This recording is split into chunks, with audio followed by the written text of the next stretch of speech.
Healing and changing psychoanalysis.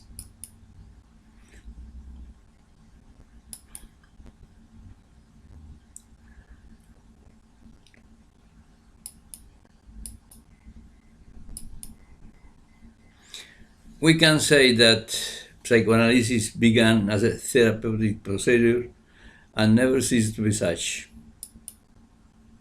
To achieve healing was the primary objective. The character of research method, which also owns psychoanalysis, has been a revenue obtained as a result of curative intent. Over time, therapy and research have been recording a gestalt indissoluble unity which makes it impossible for one to happen if the other one doesn't. While the essence of the research is to discover, the essence of therapy is change. Emphatically, I can assure you that any person undergoing psychoanalysis does it with the intention of achieving change.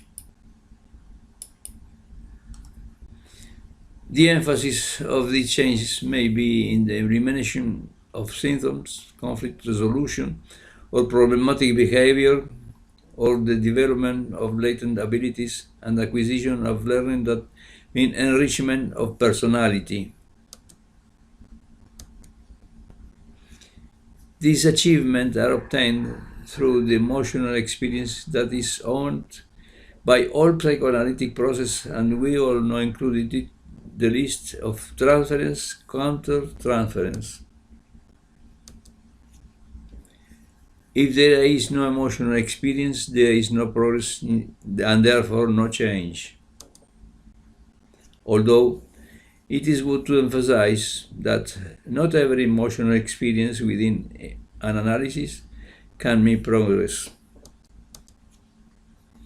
In this aspect, the analyst is agent of change. Therefore, the psychic change is at the core object of psychoanalysis. Change is synonymous of crisis. Moreover, it is important to note that change is synonymous with crisis. Within this, we must consider that in humans' normal crises, there are characteristics of evolutionary development as poverty, the climateric, the crisis of middle age of life, and cause occur life crisis.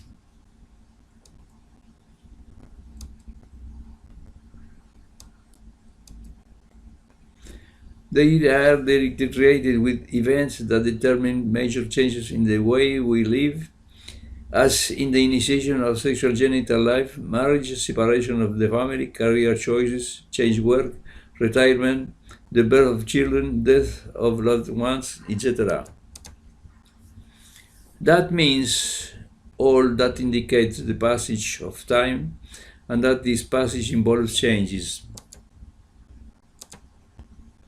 Another group of crises is those that are related to pathology, whether it is psychological or somatic organic order.